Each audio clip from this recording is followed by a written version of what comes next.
네, 안녕하셨습니까? 언제나 하나님의 약속을 붙잡고 승리하는 여러분 되시기를 축복합니다.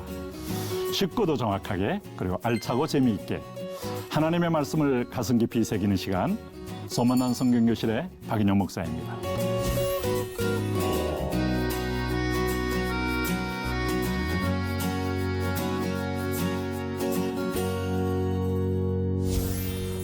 우리 지난 시간에는 중보기도의 자리인 지성소로 나아가라 이런 주제로 한 번 더 성막의 그림을 따라서 기도를 설명했습니다. 아마 여러분이 계속 그림을 보시면서 번제단, 물두멍, 그 다음에 7 촛대, 그리고 떡상, 분향단 이 과정을 보시면 분향단의 향이 얼마나 중요한지를 이해하게 될 겁니다. 오늘은 중보기도란 지성소에서 주님과 동행합니다 하는 주제로 함께 나누도록 하겠습니다.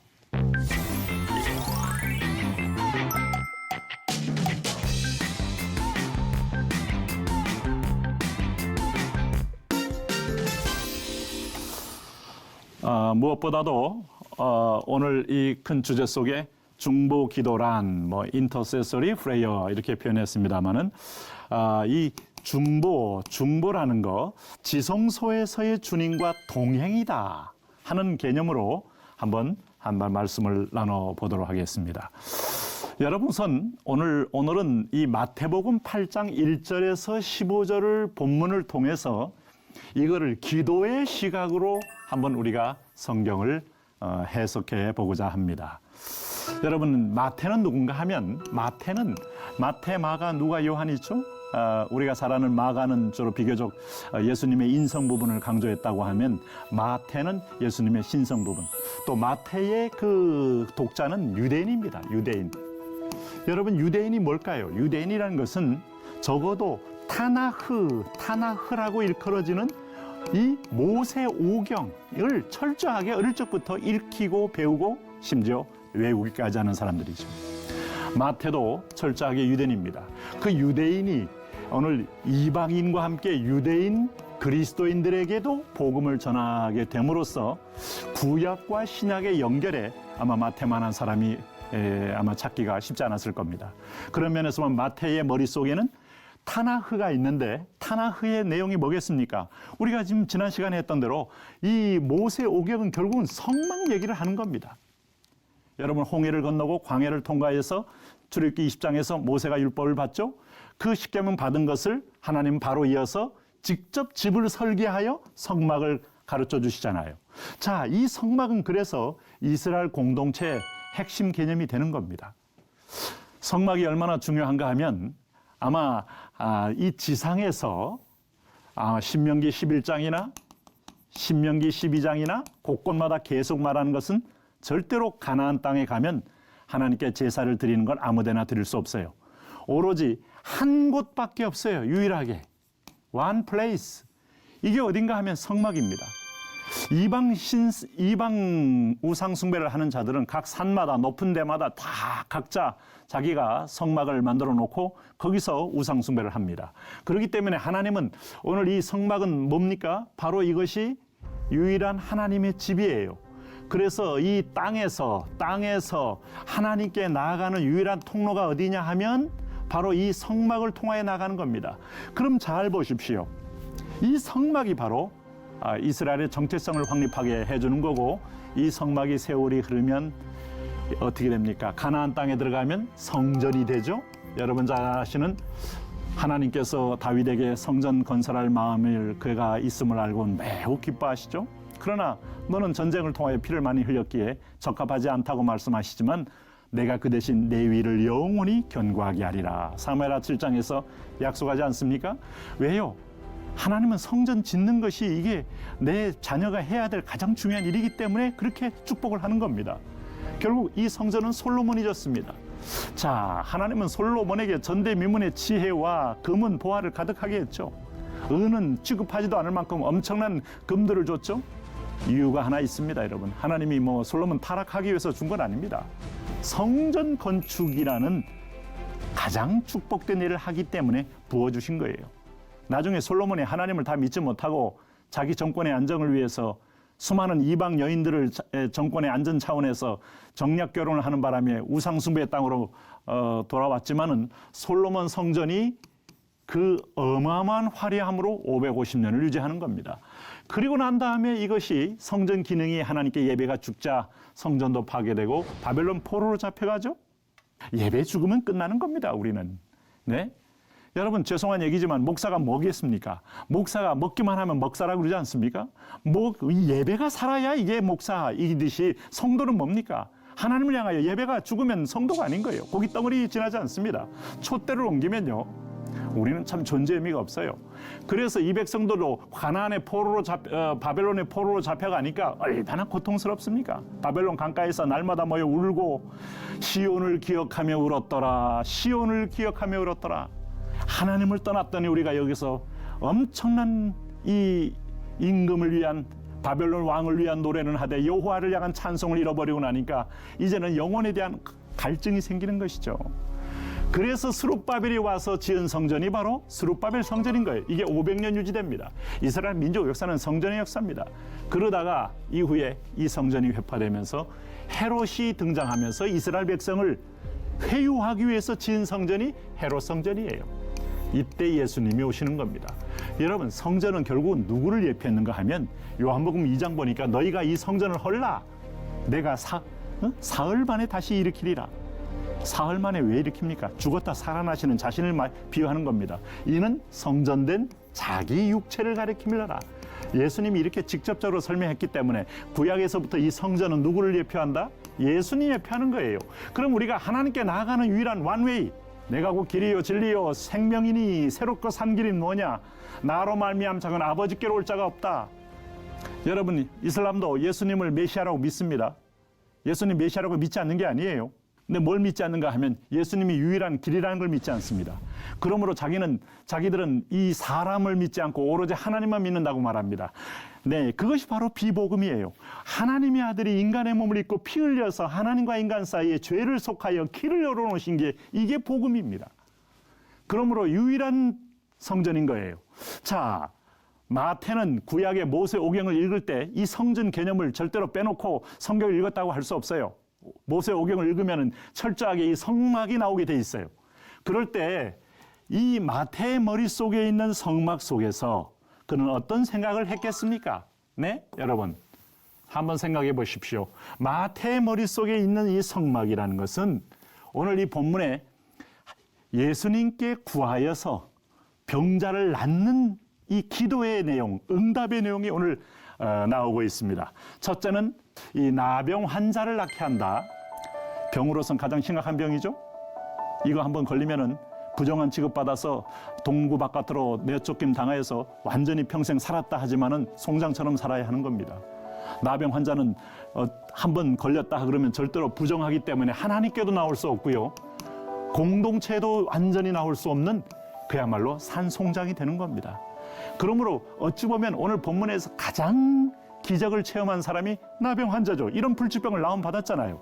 그런데 오늘 이 똑같은 내용을 이 마태는요, 이제는 백부장의 하인을 고치는 장면으로 또 치유의 장면을 또 한 번 설명합니다.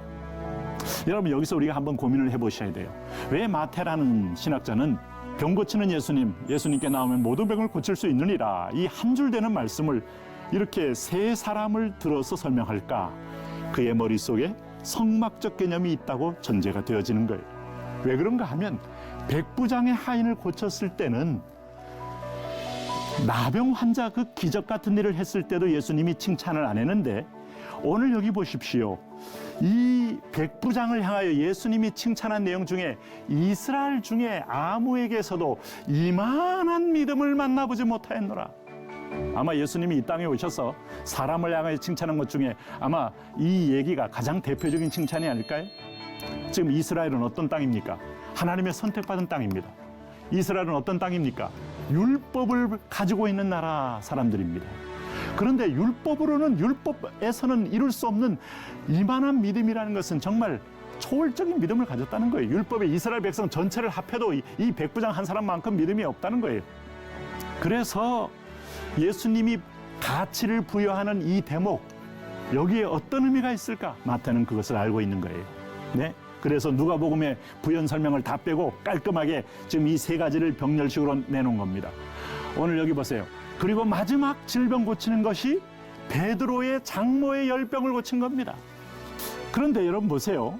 재미있는 것은 처음에 나병 환자를 고칠 때는 나병 환자가 간구합니다. 그리고 중풍병자를 고칠 때 백부장이 주여 말씀만 하옵소서 하는 그런 기도를 중보기도를 합니다. 근데 여기 베드로 집에 들어가는 것은 장모가 열병으로 앓고 있으니까 그냥 그의 손을 기도했다는 내용이 없습니다. 여러분, 그래 또 열병이 떠나가고 여인이 일어나서 예수께 수종드는 헌신까지 보입니다. 자, 굳이 예수님이 치료자 예수님을 설명하려면 이렇게 병렬식으로 세 개를 나란히 놓을 굳이 그런 의미가 없어요. 그런데 여기서는 뭔가를 한 가지 기도의 의미, 예를 들면 계시록 5장 8절의 의미를 좀 더 깊이 설명하고 싶은 그런 그의 머릿속에 있는 신학적인 사상이 성령께서 그에게 부어주셨다고 생각이 됩니다. 무슨 말씀인가 하면 다시 한번 돌이켜 보십시오. 여기 우리 이 나병 환자를 볼 때 예수께서 산에서 내려오시니 수많은 무리가 따르니라. 한 나병 환자가 나와 절하여 이르되 주여 귀리에 하고 불렀어요. 주여 원하시면 저를 깨끗하게 하실 수 있나이다. 여러분, 이거 우리가 늘 할 수 있는 기도 아니겠어요? 아픈데 낫게 해주십시오. 돈이 없어요. 주여 오늘 돈 좀 주십시오. 부도나게 생겼나이다. 주여 좀 제발 좀 채워주십시오. 그랬더니 예수께서 손을 내밀어 그에게 대시며 이르시되 내가 원하노니 깨끗함을 받으라 하니 즉시 그의 나병이 깨끗하여진지라. 야, 여러분, 구했더니 주시는 거예요. 마태복음 7장 7절의 기도네요. 네? 구하라 그러면 주실 것이요, 찾으라 그러면 찾을 것이요, 문을 두드리라 그러면 열릴 것이다. 여러분, 이게 기도입니까? 기도가 이게 전부라면 우리가 계속 마태복음 6장의 가르침은 뭐냐였냐 이 말이에요.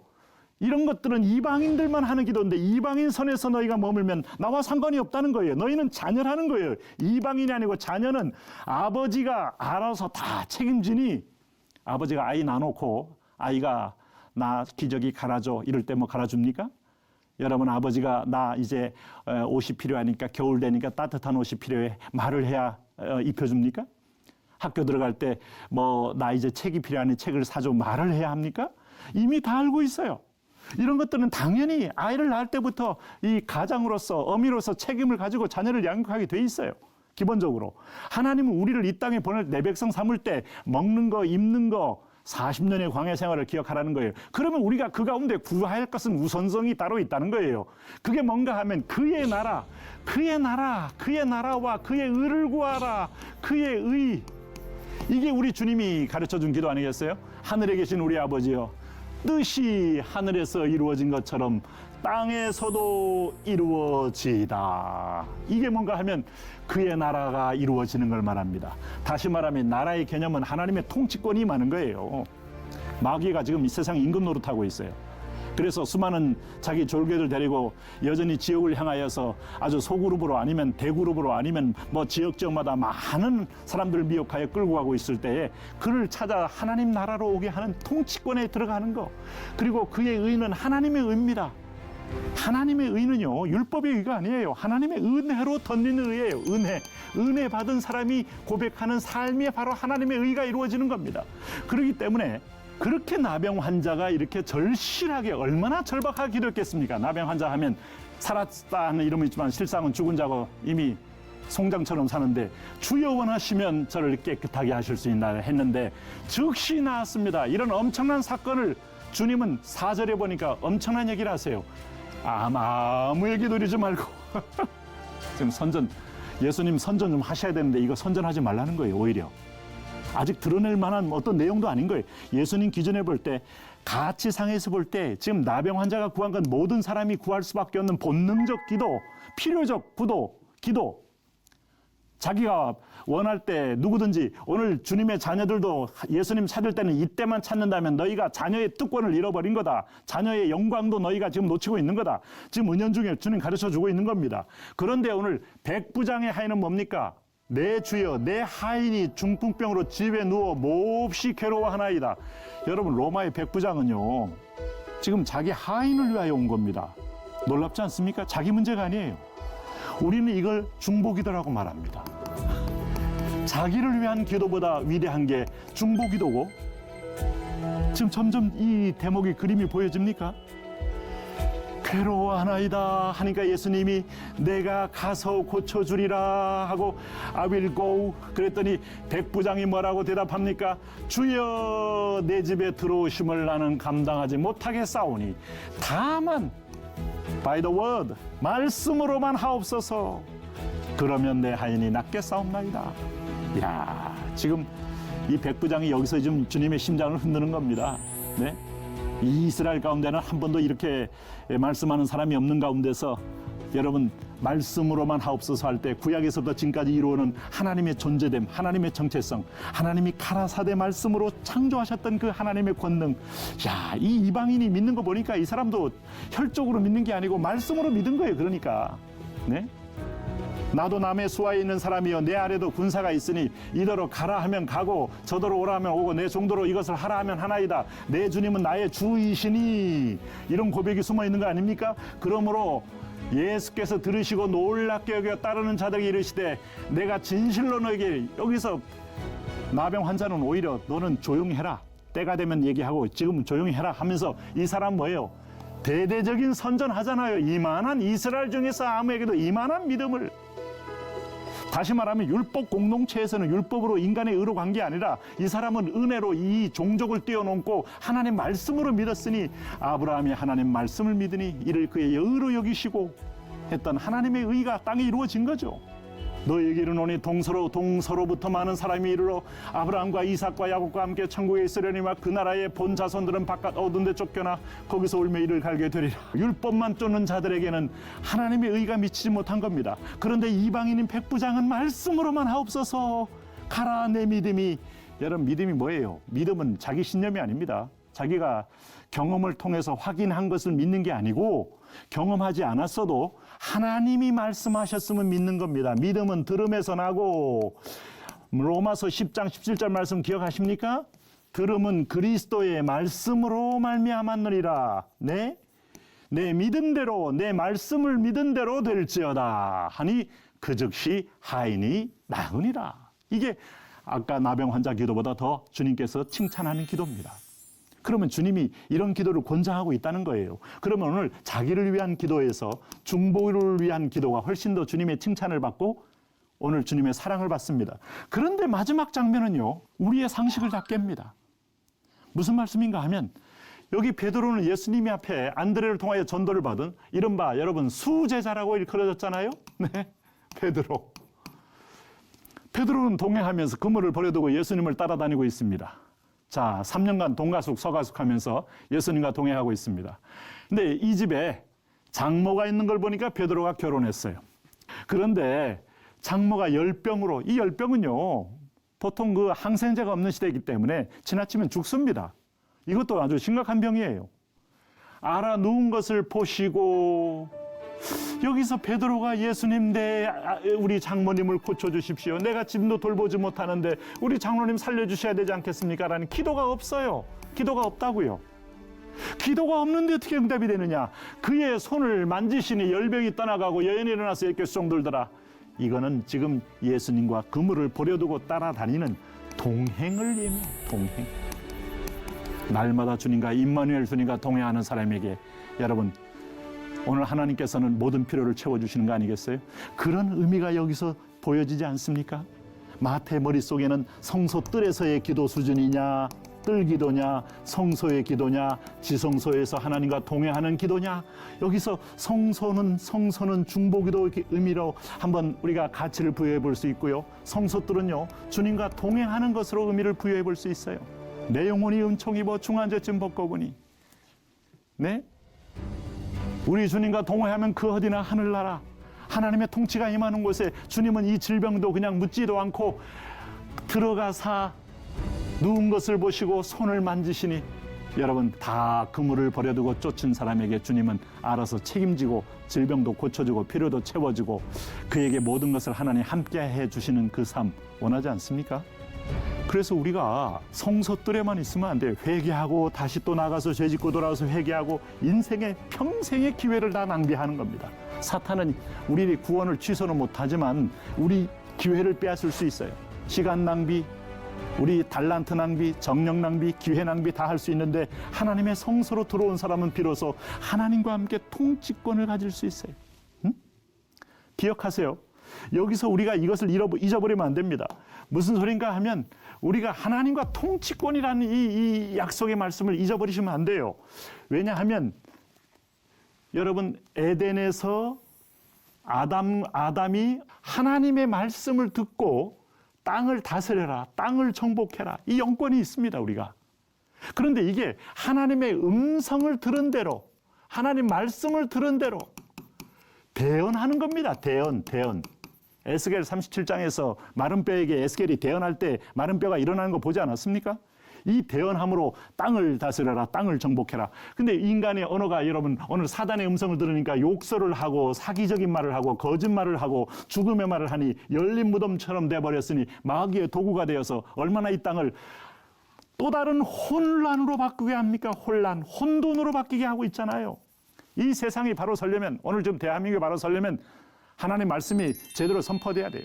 정직의 영이 임해야 돼요. 정치인들에게, 오늘 행정부에 있는 분들에게, 오늘 이 땅의 모든 여당, 야당에게 정직한 영이 임해야 이 나라가 삽니다. 이걸 위하여는 성도들의 중보기도, 하나님 말씀의 의대로 대언하는 이 대언이 있어야 삽니다. 대언. 네? 그래야 통치권이 임하는 거예요. 이 하나님의 말씀과 동행하는 삶, 이 동행하는 사람의 특권이 뭐냐? 이거 아니겠습니까? 베드로처럼 그물을 버려두고 이렇게 우리를 헌신이라고 하죠. 주님과 함께 갈릴리 해변가를 다니고 또 가버나움을 다니고 베다니를 가고 하면서 그의 복음을, 하나님의 복음, 회개하라 천국이 가까웠느니라 하는 그 선포를 하면서 다녔던 그에게 있어서 필요를 누구보다 알고 계시기에 주님은 그가 기도하는 장면이 생략돼 있을지라도 그의 필요를 너무 잘 아시고 오늘 열병이 떠나가고 그에게 치유가 있는 역사를 이루어 주셨다 하는 겁니다. 어떻습니까? 기도의 시각으로 보면 왜 마태가 세 가지의 구하는 내용을 병렬식으로 연결했는지 조금 느낌이 오십니까? 하나는 아무런 칭찬이 없고 오히려 주님이 주의를 줍니다. 나병 환자가 더 큰 기적인데요. 그런데 백부장이 자기 하인을 위하여 한 중보에 대해서는 이스라엘은 이만한 믿음을 만나보지 못하였노라 칭찬합니다. 드러내고 싶은 겁니다. 장려하고 싶은 겁니다. 이스라엘이 보고 배우라는 겁니다. 그러나 세 번째는 보고 배울 것 굳이 말하지 않아도 그와 함께 다니는 사람에게는 내가 너의 의식주는 물론이고 건강은 물론이고 모든 것을 책임지노라 하는 주님의 숨어있는 사랑의 메시지가 숨어 있어요. 오늘 뜰에서만 있을 겁니까? 성소에만 있을 겁니까? 지성소에 가서 이 지성소에 들어가야 돼. 지성소. 네. 들어오라 지성소로. 분향의 향은 지성소에서 향이 극하게 올리면서 하나님이 흠향하신다. 하나님이 흠향하신다. 향을 맡으신다는 거예요. 우리의 예배를 받으신다는 겁니다. 이 예배를 받는 곳에 하나님이 무엇보다 가장 좋은 것을 우리에게 선물로 당연히 주시게 되어 있습니다. 이방인이 아닙니다. 하나님의 자녀입니다. 어떻습니까? 오늘 우리는 이 생각으로 오늘 기도를 한 번 더 깊이 있게 생각을 해보셨으면 좋겠습니다. 여러분, 유익한 시간이 되셨나요? 오늘 수업은 유튜브를 통해서 다시 보실 수 있습니다. 반복해서 보시면 더 큰 유익이 있을 것입니다. 지금까지 기도는 하나님과 동행합니다 하는 차원에서 우리 마태복음 8장의 내용을 중심으로 기도의 시각에서 응답의 내용들 또 예수님이 평가한 내용을 보면서 묵상을 했습니다. 다음 시간에는요, 지성소로 들어갈 때 그냥 가는 게 아닙니다. 마귀가 자기의 어떤 기득권을 빼앗기기 때문에 치열한 이 시험이 있고 방해가 있습니다. 마귀가 이미 선점하고 있는 자리에 뚫고 가려면 저항이 당연히 있습니다. 이 지성소로 가는 거룩한 전쟁에 대해서 함께 공부를 해보도록 하겠습니다. 오늘도 하나님의 은혜로 기쁜 하루 보내시고요. 다음 시간에 뵙겠습니다.